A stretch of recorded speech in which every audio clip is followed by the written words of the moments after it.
Imagine a fancier word than Asiago. Yeah. The desire to eat that cheese, just like by name alone, it actually tasted like shit and smelled like shit. I would leave that place absolutely smelling like the biggest dumpster. But, and I think you know what I'm going to say, but Asiago, name of my first child. Okay. Very upper crust. Oh, 100%. And it's in Asiago, I'm always mad. I'm always screaming, Asiago, get in here. That is so... You with like... I send Asiago to boarding school. You with a large Kate Winslet like sun hat, just going, Asiago. Yeah. Oh. Whoa. Yeah, but Asiago's smart. Oh, Asiago's so smart. Yeah. And, babe, she will fucking step on whoever to get to the top. Also, rail thin. Rail thin, but absolutely banging knockers. Yes, yes. Asiago has it all. Like, kind of like lips that you're like, are you wearing lipstick? Always wearing heels. Even, like, literally first steps in heels. Yeah.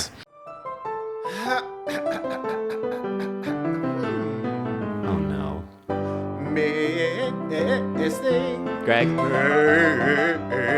I thought this was a duet. Oh, so you're just going to sing all the parts? Those are not the right sounds. Can you hear me?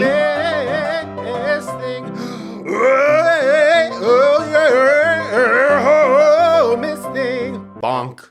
Welcome to Miss Thing. I'm Greg. And I'm Tim. And this is a podcast that celebrates and appreciates the missed things of the past, present, and future. Yeah, in every episode, we take a key moment from our Miss Thing's storied career and do what we're most skilled at, which is make it all about us. And Gennifertias. Yeah. This is take 2.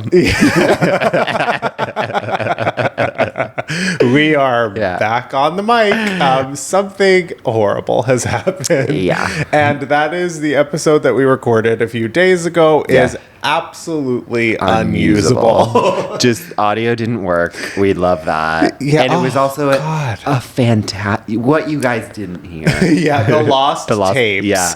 Truly so funny. We were like, not to be just patting ourselves on the back, but we're like, okay, that was a good episode. And like sometimes we'll be like, okay, whatever, like this is an okay episode. Sure, yeah. This one was definitely like, okay, good, we're confident. And then we listen to it back and we can't hear a single thing. One for the history books. Yeah, like in thousands of years, like Geraldo Rivera of that time is gonna like be searching an ancient tomb and like find that. Yeah. Because like AI got it somewhere, but we just can't access it. So frustrating. Yeah, but the lost tapes. Yeah, just imagine us at our funniest, and that's what it was. Imagine you guys laughing your asses off. But you know, as a wise woman once said on a podcast, she said, "Don't love your job, job your love." Well, that's a very wise thing that I'm gonna have to sit with for days, if not weeks or months. Yeah. The man who was hosting the podcast just went, I love that. Yeah, it was really interesting. It was on like a success podcast. The most beautiful woman I've ever seen in my life. Oh, of course. Don't love your job, job your love. Well, I actually have something that I'm happy that because I didn't talk about it last time. And then I realized I didn't say it and I was pissed. So I have an opportunity. Okay. Which is, are you ready for the hardest game of your life? I guess I'm gonna have to be. So this past weekend, I was doing this with Tara, and we were doing this game, and I was like, "Wait, did we just come up with the hardest game ever?" Which is I don't know if I like where you're going. No, with you're this. gonna like it. Okay. So the question is: Mean Girls, Legally Blonde, or Miss Congeniality? One of them has to go. This is actually really easy for me. And God, it's such a hard thing to say on mic. I'm okay. It's Legally Blonde. Wow. Okay, well, you're wrong. But Okay, well, you did say this was a hard game. I guess I lost. I actually don't know. But okay, why Legally Blonde? The only reason I choose that is because I haven't seen it that many times. I've seen it like 3 or 4 times, but Yeah. it's not as burned in my brain as the other two. Yeah. Also with Legally Blonde, while I've seen like Miss Congeniality 2, which is a misfire. Red, White, and Fabulous. Exactly. What I have not seen. No, is it like that? No, it's. I think I'm confusing the two. It's like I Legally think that Blonde. might be Is it Legally Blonde? Legally but Blonde I is have like- not been able to get through Legally Blonde 2, and I'm just going also by the fact like how far I got through the sequels. Which one of those 3 would you get rid of? Okay, well, this is actually one of those things where it's like, do as I say, but not as I do. Because I actually can't answer this question. It's literally like choosing between one of my babies. I refuse. And this is crazy to say on mic because it's actually like probably the better film. It is the better film. Sure. But it's Mean Girls. Okay, well, I have another. Part 2, the hardest game ever. Are you ready? Okay, I'll try. Okay. Home Alone. Uh-huh. Harry Potter 1. Matilda. Easy. Harry Potter 1. Get rid of. Get rid. Okay, what's wrong with you? Easy. Why? I just don't think it jumps off the screen. I just want you to know that actually any answer that you say, I'm going to say what's wrong with you. Yeah, the only answer, you're putting me in an impossible position. The only answer is Sophie actually making her refusing choice to play the game. Right. And now I'm going to turn the tables and ask you, which of those 3 would you choose? Harry Potter 1. Yeah. It's a little too long. No. Actually, I do think I would actually do Sacrilege Home Alone. Matilda's always on the table for me. Oh, absolutely. And I think Harry Potter, whether I want to admit it or not, it's like one of those things where you don't realize how much you put it on, where it's like, I feel like if I'm going to put on a Harry Potter, it's 1. And I do think I've like weirdly watched that. I've watched that way more than I watched Home Alone. So Matilda, I used to read, that was like famously the book that I would read multiple times. Yeah. But I would read it in one day. And I would think I was like so smart. That was always like my thing with Matilda is that like if I was picking up Matilda, I was reading it in one day. And it was like the only book that I could do I've that never with. read it. You've never read Matilda? No, I've never. And Roald Dahl, Hive, Rise. But also, isn't he really dark? Like, isn't the movie? I've always heard that the movie's like so much lighter. Oh, the movie, but I feel like in terms of like adaptations, I feel like the movie captures the magic of the book. Whereas I think that Harry Potter is a more faithful retelling of the book. I think I prefer the Harry Potter books just in general. I mean, that's like everyone. But it's everyone. But I feel that way about Matilda too. But Matilda, like the magic of the book translated to the screen. And not saying that Harry Potter didn't. I just think the first one is a little slow. And that's actually what I feel about Home Alone. I prefer the book. The junior novelization.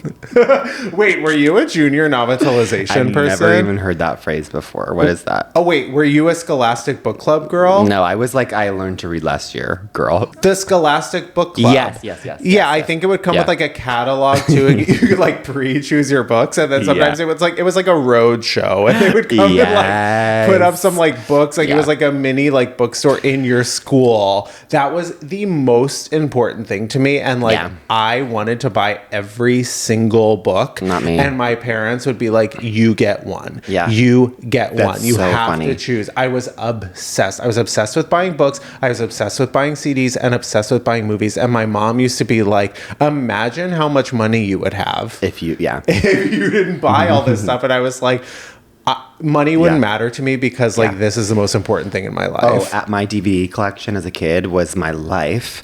But you could not get me to read the only way that my parents or like teachers could get me to read was bribing me with candy, which like something's never changed. So I can picture you so blue tongue Warhead when you were young. So blue tongue. Yeah. That's my name on Grindr. But now it's because of circulation issues. Actually, like all my appendages. Well, you have another question for me? This is the third one. And I don't know, you could be maybe not in the exact age range for this. That's the nice way of saying this. It's just like...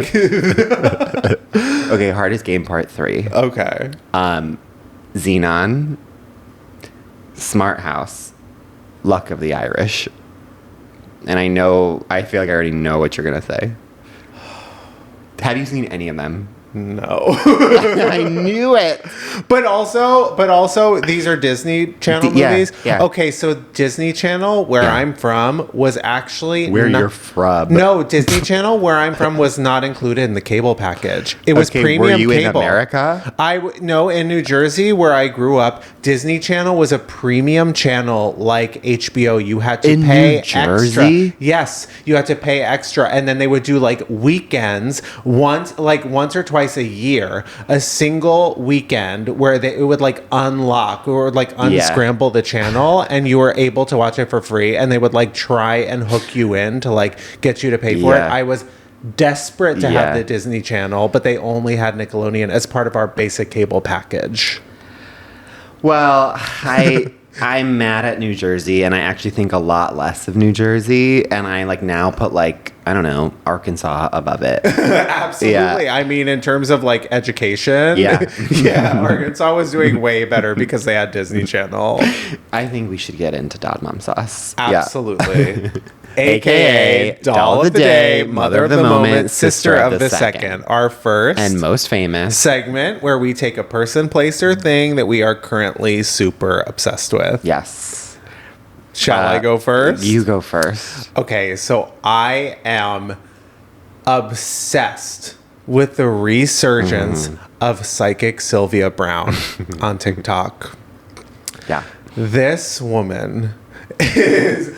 I mean, first of all, whenever Psychic Sylvia Browne was announced to be on a talk show, you've never met someone who had a worse stomachache the morning she was scheduled to be on, because I was staying home to hear what that lady had to say. In the way that you didn't have Disney Channel, this is my blind spot. I did not know Psychic Sylvia Browne. Well, I used to love daytime talk, and I still really do. I just don't think that we have anyone who's like doing the work that Montel did, that Sally Jesse Raphael is, whose Instagram, by the way, I am it's so you. Yeah. It's literally so me.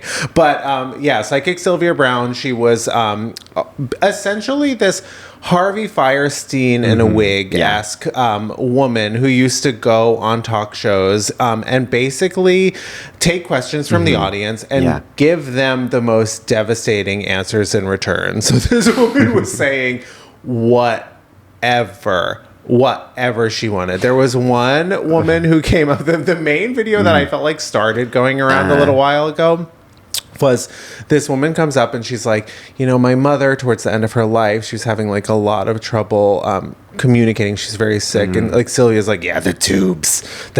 She has a horrific, like froggy sort of smoker's voice as well that I find very soothing.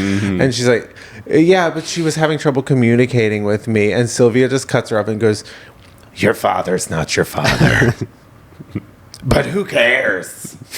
It's just like, okay. And goes, sits back down, tells a woman that her father's not her father. And that's what her mother was trying to tell her on her deathbed. I don't understand how also she didn't get like, I don't know what caught is the right word, but just being like that and like these crazy statements, and she would still. But in the 90s, there was no fact checking. There was no. The crazier thing, you got on to the next show. No fact checking at all. In fact, there's one where this like couple is like, there's someone in our house, but like, who's in your house? She goes, George and Havel Pinkering, Pinzkering. Pinkering, look it up. And she's like, wait, but our house is only 10 years old. And she's like, I need the land. She's like, how old's the land? Honey, the land. Yeah. So honey, don't. So honey, don't. Which was a big thing on our episode the other day. Yeah. Ethan Cohen presents Honey, Don't. I mean, honey, what we just think that that's the best phrase of all time. Honey, don't. Absolutely. Will honey, we watch don't. the movie? No. Probably not. But anyways, she is the most honey don't woman ever. I love Psychic Sylvia Browne. I'm so glad she's back haunting us from beyond the grave. Honestly, like that should be your next movie that you write. What, about a psychic? No, about Psychic Sylvia. Browne. Well, I am so psychic, Sylvia Browne. You should write it. But actually, we have to cut this out because then people will get ideas. Yeah, don't give these people ideas. That's like so Oscar bait. And I call it Honey Don't. Yeah, and then you get like who's Honey that? the Land. Yeah, Honey the Land. No, but who is the former head of Sony? Amy Pascal to play her. I think I could also get Margaret Qualley. We've got a star on our hands. Absolutely. But yeah. Oh wait, you said something so interesting about Margaret Qualley that I would like you to actually bring to the mic. Oh, I just think that Margaret Qualley is the heir apparent to Julia Roberts. Completely agree. Like, she has such an infectious laugh. She's a great actress who's been like proving herself, but it hasn't done like huge 4-quadrant movie before, and I'm like, when she does a rom-com, like, I just think that like she has a substance, and she has all these movies that like kind of hit, but she hasn't had like a huge one. But I'm like, when she does A-list. I agree. I completely agree. The Julia Roberts comparison is so good. Not to compare women, but I just do see that. I do see that for her, and I do see like a potential career as like a really A-list like rom-com star. Yeah. But what I think is so interesting is that like I feel like Julia Roberts kind of did that first. Yeah. And that was sort of what made her famous. But I think, and now she's doing her like artsy, actressy things because she's always had that in her, and I think now she has like the cachet to do that. And I think she's like uninterested in like, I did that for 15 years. Right. Yeah. I mean, like what new ground is she gonna break? The day that we do Julia Roberts is to me the hugest star. When you think of star, anyways, I can't get into it. The ultimate actress. The ultimate. But also Margaret Qualley. I think she's doing her like her cool acting stuff now, and I think that soon she's going to be doing that someone needs to write a good rom-com. Yeah. And then she can star in it. But anyways, on to better things, which is my Dum sauce. Okay. My Dum sauce, I'm changing it up because I don't want to talk about what I talked about last episode. What I'm going to talk about, which Gennifertias will never know. Which is, I was at Erewhon this past week. Listen, it's my favorite store on earth. I want to hate Erewhon. It's impossible. So bad. The fact that, and many people don't know this, but Erewhon spelled backwards is nowhere. The dumbest thing of all time. It's like the ego death of stores. You could not hate something. I've never hated a fact more. And I was like, I'm not going to like this store. Oh. I don't want to eat this food. I will not participate. I will not give them my money. And then you have the food. Yeah. Well, I was in a writer's room the first time, and we got it like sent to us, and then I got like the packaged salad. So I was like, this is like smaller and looks worse than like Trader Joe's. And then I ate it, and I knew, and I was like, this is the best thing I've ever put in my entire mouth. I know. It's like they went up to the top of Mount Everest to pick one single piece of lettuce, and it's like you get like each individual lettuce somehow, and you're like, how can lettuce taste this good? It's like everything about it is so good, and I got addicted to it when I wasn't paying for it in a writer's room, and now I can't get enough of it. And I'm sorry, I know that this is 17 years too late, but that Hailey Bieber smoothie, oh God, I'm listen. It's so good. It hasn't done anything for your skin. It doesn't do anything for you healthy. Yeah. It is, well, again, talking about someone who loves candy, that is just candy in a can, in a bottle. Oh, it couldn't be less healthy. You cannot eat a bad thing there. The unfortunate thing is you will spend $30 on a small smoothie, yet it is the best thing you've ever tasted in your life. Listen, I agree, and I have a theory about Erewhon.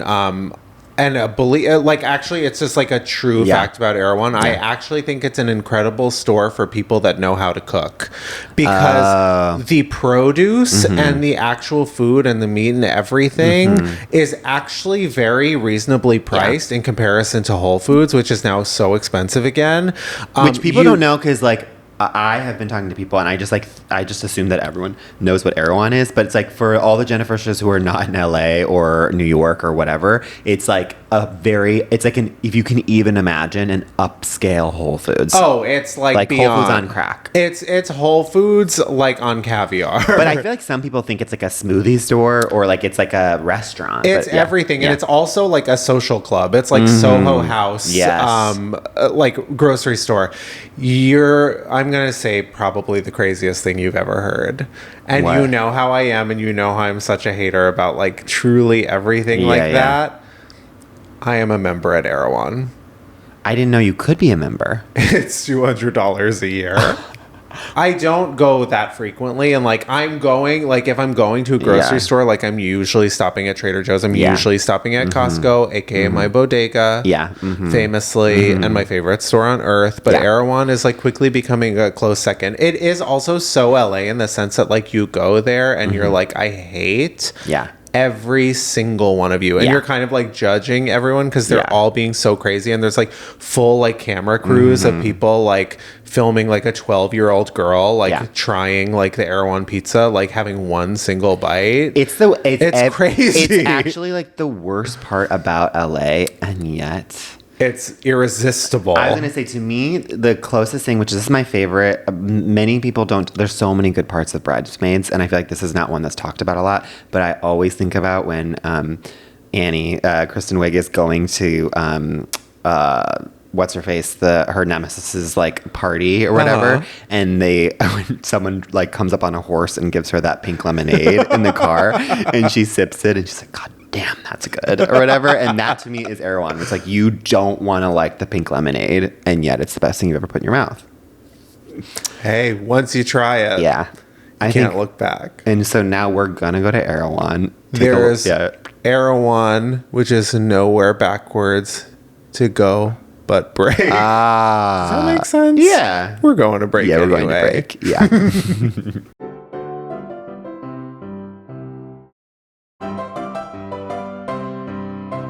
We're back, and it's time for our Miss Thing of the Week. And let's get right into it. Let's keep it short and sweet. Our Miss Thing of the Week is Sabrina Carpenter. Okay, this girl can't be stopped. She really can't. I mean, the meteoric rise in the last year. Even though she's been around for 10 years, she has popped off. And we last summer were a little hesitant because we needed to see if she had staying power. Right. And now we have seen that this girl is a workhorse. We knew that she was a workhorse, but like it's another level that she's at now, and she's still pumping out these hits. It wasn't a moment, it was a movement. Yeah. What is that from? I'm not sure. Yeah, but yes, I mean, it really, let's be honest. But she really came to public like consciousness with Espresso. I mean, she's been around for a while. She's had several albums before. She was on Girl Meets World, a Disney Channel show, which everyone had access to. It was like the time when everyone had access. It's like water, you know, around the globe. Like New Jersey needed access to Disney Channel, and it got it now. And she's, I mean, like Short and Sweet then came out. Espresso felt like maybe it could have been a one-hit wonder. Then there was Please, Please, Please, and then the album Taste. Bed Chem, which famously, people are going to get annoyed. But yes, we were talking about that a lot. I didn't know until we were recording last time, even though you never heard this. I always thought it was Bad Chem. And let me tell you, it is a better, in my opinion, title of the song. Bad Chem to me is like, you can't help but like the person, but you have this insane bad chemistry with them. That is, I think you're conflating with Bad Romance. But what was so crazy about the episode that we recorded the other day is that like I kept calling it Bed Chem and you kept calling it Bad Chem, and I just thought like it was like your accent. Yeah. It took you till the end of the episode to be like, wait, it's Bed Chem? Well, anyways, that's my favorite song of hers. Where art thou? Why not uponeth me? I mean, Shakespeare found literally quaking. Yeah. in his little pilgrim boots. And I think the line before, I can never remember it in its entirety, Something but it's something about like Deuteronomy. it's like come on me, no camaraderie. Oh. Some sort of play on that, and I'm like, girl, this minx, this cheeky little mamacita. Yeah, I mean, tongue in cheek. Exactly. She is the epitome of tongue in cheek. She's just fun, and I think what I like about her is like it's been a while since like if you just want to like be in a good mood and kind of like shimmy and shake, you're gonna put on Sabrina Carpenter, and that's nice. Sometimes it's like you don't want to. I love Chapel Roan, but Chapel Roan, like the subway, she has coffee. She's got like After Midnight. These are kind of slower songs that are going to put you in your feels. They're a little more self-serious. Yeah, and whereas Sabrina is just going to like have like double entendres, make you want to just like truly escape. She's like escapism to the max. It's bubbly, but it makes you think. And that's what I think is so cool about her too. And I think that's like the Disney Channel in her. Like she is packaging things in a sound that is very bubbly and presentable, but then you listen closer and it's like, oh, that's for the adults too. It's so like Toy Story. Totally. You know, it's like, oh, it's so cute and fun for kids, but like the jokes are actually kind of racy. And she's also super quick-witted. Like, but like when I was like first learning about her, I feel like she was on the Eras tour, and she would every time she would change the ending to, I think it was Feather famously, and she always does a new like rhyme at the end. They're always like sexual innuendos. Great. I feel like the other thing is like she proved herself with opening the SNL 50. Well, I think now she's become like actually very, not only culturally relevant, but culturally respected, which is, I think, a really cool move for her. She's almost on like, I don't even consider her a Disney person, but maybe because I didn't like know her then, but she's almost like on a similar trajectory without some of that Disney baggage that Miley Cyrus is on. Well, the other crazy thing about her, one, she won the Grammy for Best Pop Vocal Album. Yeah. But the thing is to overcome Disney is so hard. And even bigger that she overcame. She was the enemy of all the Olivia Rodrigo fans because she's supposedly, famously, the subject of Driver's License. So she got so much online hate for being potentially maybe the other woman in Driver's License, and it's like to then like change the mass's opinion of you as not being the other woman, and now it's like truly everyone's like obsessed with you is like a monumental feat. And it's also fucked up that she even had to do that, but like speaks to her talent that it's like literally like so many online trolls were like hating you, and I'm sure Olivia didn't even want that, but it's just like a thing where it's like to then completely change the narrative. And then the other famous thing we need to talk about, and then did you know Sabrina Carpenter and Olivia Rodrigo's emotional support twinks are dating. Huge. And that's the most disgusting thing you've ever said. That's even more disgusting than us talking about Erewhon, that phrase. It's the most Mad Libs headline I've ever read. And I think my brain's leaking out of my ear. You have brain rot. I am brain rot, baby. Baby, I am brain rot. Come correct. Don't call for me unless I send for you. I stand brain corrected. rot. Literally, to be very honest with you, I know Conan Gray as Olivia's I don't know twink, what that is. Emotional twink, twink, but I do not know Sabrina's. But I did see that headline, and I wanted to know who he was. They both have like long hair. That much I know. Okay. I wonder if, like, because one is blonde and one is brunette. Yeah, and I wonder if the brunette is Olivia's. And it's just like, it's Were you the one who said that he, like, someone kept telling me that, like, Conan Gray's Song this Summer is like their song of the year. I don't know what a Conan Gray is. Conan Gray is like Troye Sivan, but like 10 years ago. Like, he's, Imagine a Victorian child hearing you say that. They would die on the spot. He's very talented. I do know that, but I do feel like I feel old while listening to him in a way that I don't with Olivia Rodrigo. But maybe there's still time. I am bamboozled by these names. But regardless, Sabrina, we love you. We love you. We're very excited for your new album, Man's Best Friend, and that's why we're so excited because you're on the titular track of Life of a Showgirl. It's the only feature is you and Taylor. Wow. So I want to see what you bring. I'm sure it's going to be great. But I think it's time to make it all about ourselves. Yeah. I'm happy to go first. Please. When it comes to making Sabrina Carpenter all about me, I mean, I could have gone in any number of directions, but really it all came back to Espresso. Go straight down the line. Well, of course it would Yeah. when my first job was at Panera Bread. My favorite fact about you, and I've been waiting for a Panera Bread story. Yeah, imagine me Yeah. at 16 years old in one of those Panera Bread, like, olive shirts. I actually do think that that was seminal to your style. Because I do sort of picture you in Panera Bread tones and colors. It really has influenced me in ways that, I mean, it goes beyond. It's on a cellular level. And also Panera, that seemed to me is a dream job. The pick 2 is one of God's greatest inventions. God was inspired that day. Honey, imagine slinging those for a living.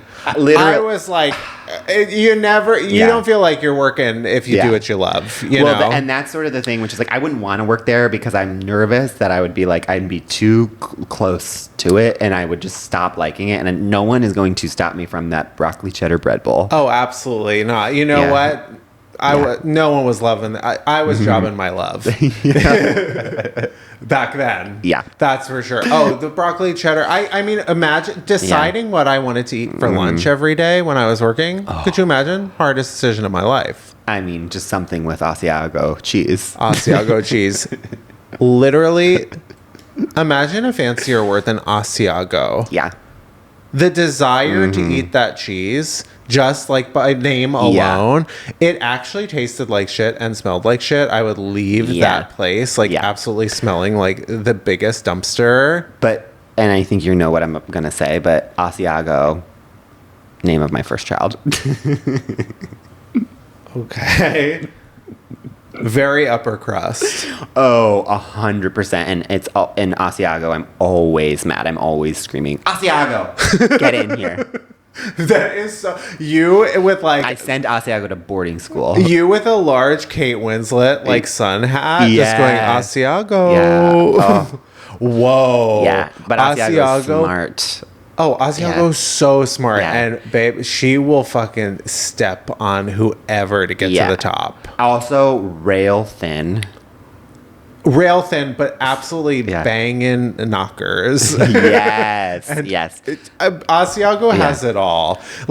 Kind of lips that you're like, are you wearing lipstick? Always wearing heels. Even literally first steps in heels. Yeah. One of those, it's I know Ariana Grande says this, which she's she feels more comfortable in heels, and that's Asiago. Asiago is coming for Ariana's crew. Yeah. Ariana Grande is found fucking quaking right now. I mean, Asiago is a pop star too. Yeah, of literally, I'm sending Asiago to a boot camp, one of those K-pop boot camps. Yeah. Pretty soon she's running the school. Oh my God! Wow, this is. Yeah, Asiago. I'm she scares me though. Sabrina, you actually should be threatened. Oh, of course. Yeah. But anyways, get back to your story. So I'm working at Panera, slinging you pick twos. Yeah. I was sales associate. I was never behind the sandwich counter. I was near the sandwich counter. Yeah, but okay. That wasn't a bridge I was willing to cross. I let the chefs handle. Yeah. Their artistry. Yeah.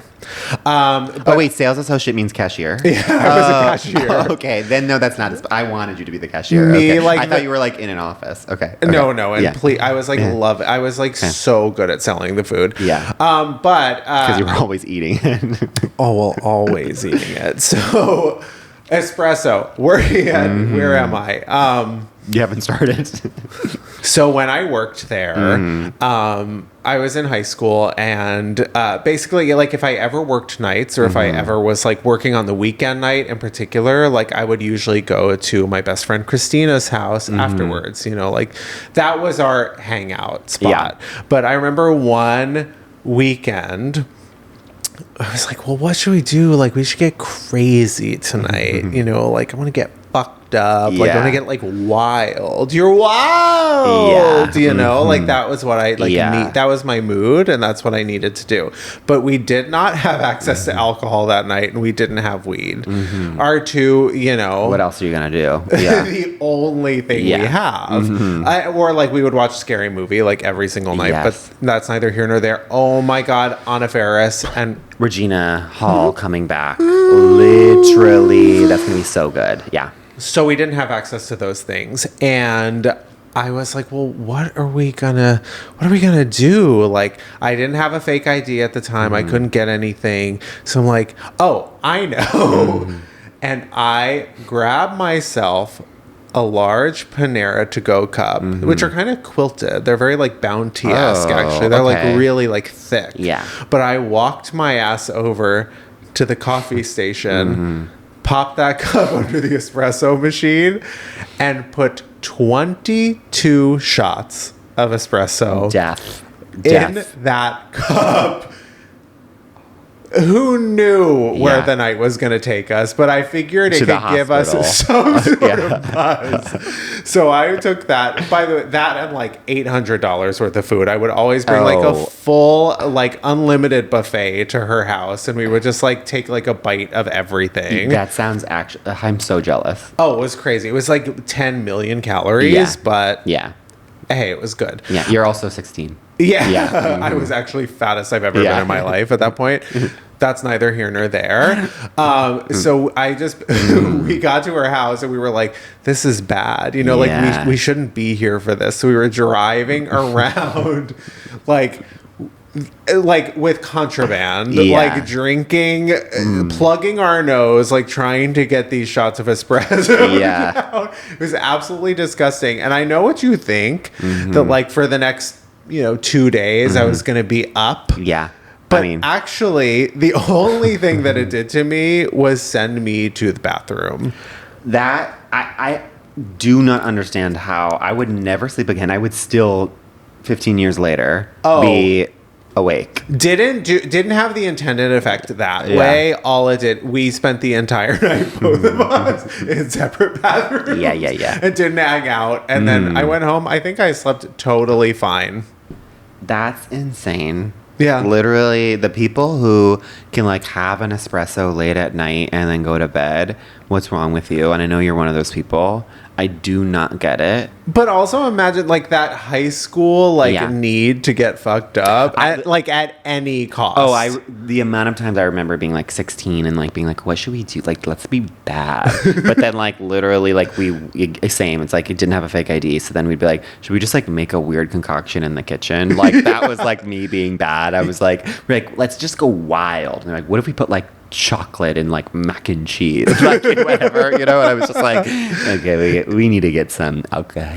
Yeah, so gross that I said that. That's really makes me uncomfortable. It's like always kitchen confections.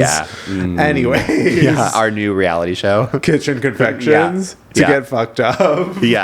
And then gay name or straight name. That's a segment. That's a segment on our show, gay name or straight name. Okay, well, reality alternative, head of alternative. Hello. Yeah. Wow. Anyways, how do you make Sabrina Carpenter all about you?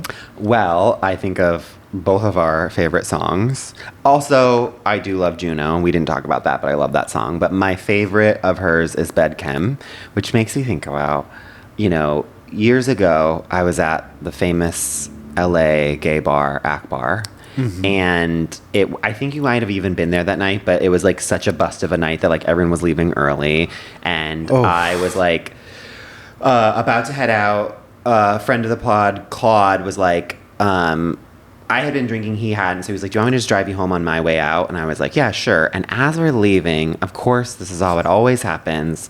Some godsend of a man catches my eye. And I'm like, okay, who is that? And so I'm sort of like straddling the entrance, being like, should I go? Should I stay? But then all my friends are leaving, and it's like, who am I going to be alone in this gay bar? No. Like nothing has happened. And like something, like Yeah. It's now or never, and, babe. Exactly. And then Claude's like, do you want to write or not? And so then I was like, okay, I do. I get in his car, and then immediately he can tell I'm like bummed. He's like, what's wrong? He's like, oh, I should have like talked to that guy. That guy was like the hottest person of all time. And then he's like, well, like, why not just like go and give him like, here's like, he had a napkin and pen in his car because he has like so many things in his car. And he was like, do that. And I was like, no, I'm not going to do that. And he was like, why not? And then I was like, you know what?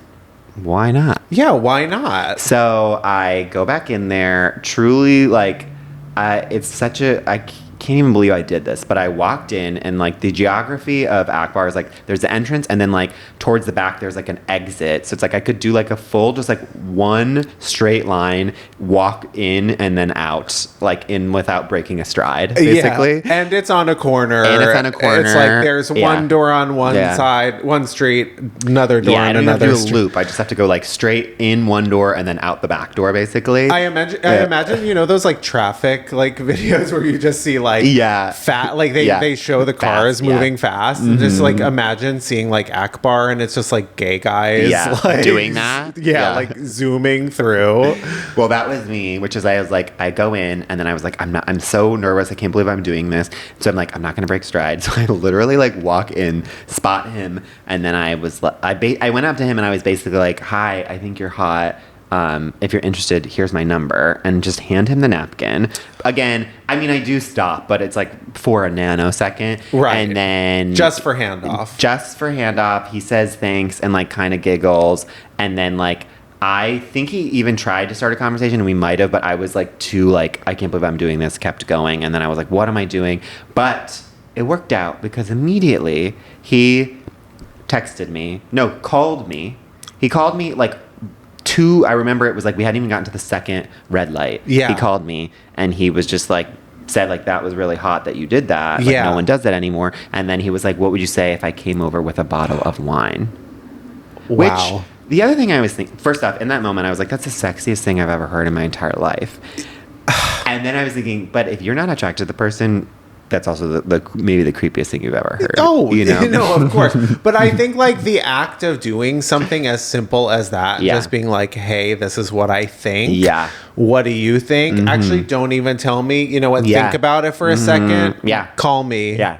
I think that's the only way to do it. It literally, and like no sort of like clever whatever, just like matter of fact, like I think it was like, hi, I'm Tim. I think you're hot. Here's my number. If you're interested, keep going. And then it's like, you can think about it or not think about it, whatever. The pace things go these days with our phones and everything, with the traffic patterns in Akbar. You've got to like, I think people really appreciate that.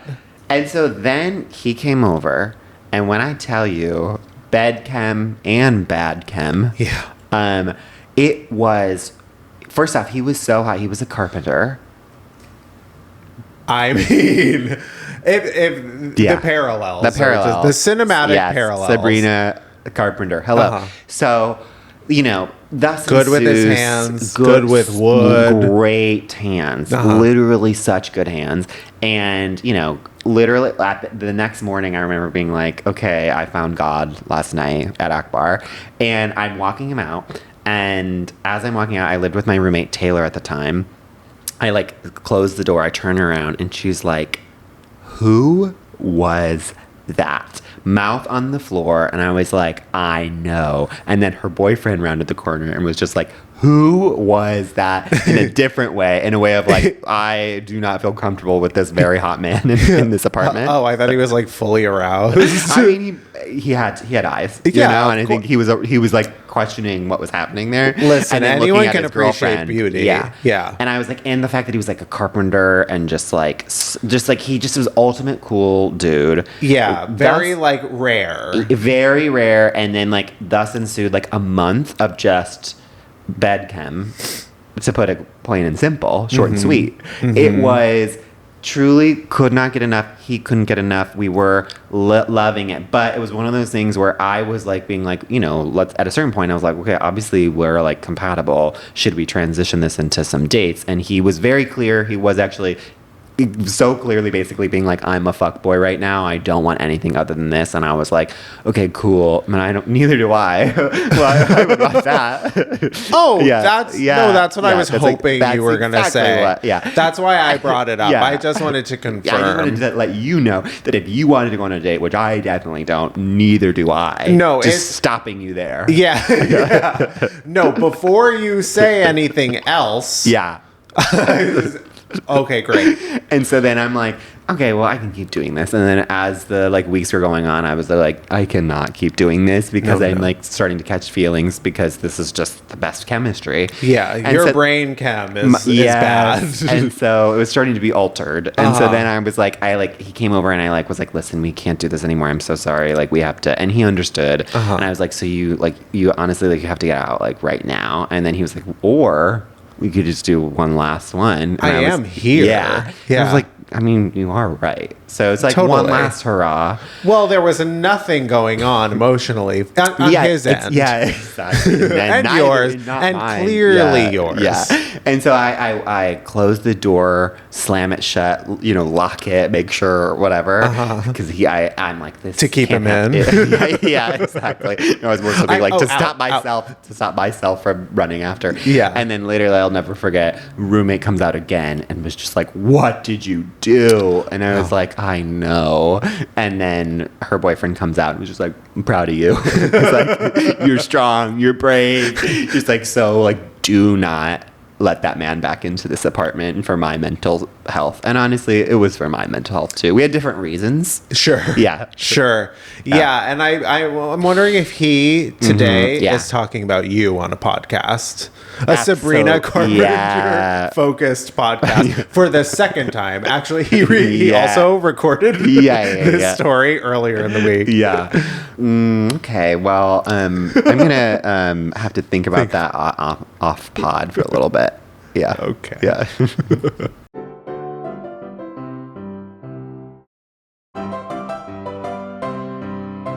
Welcome back. And it's time for Diva Down. Diva Down, of course, is our final segment where we take a person, place, or thing that could use a little advice. Yeah. Our unsolicited gay guy advice. And our Diva Down this week is the outrage over male cheerleaders in the NFL. Okay, we nailed that. We sure did. Yeah. We stuck that landing. We did, and this is bogus. This is so grow up.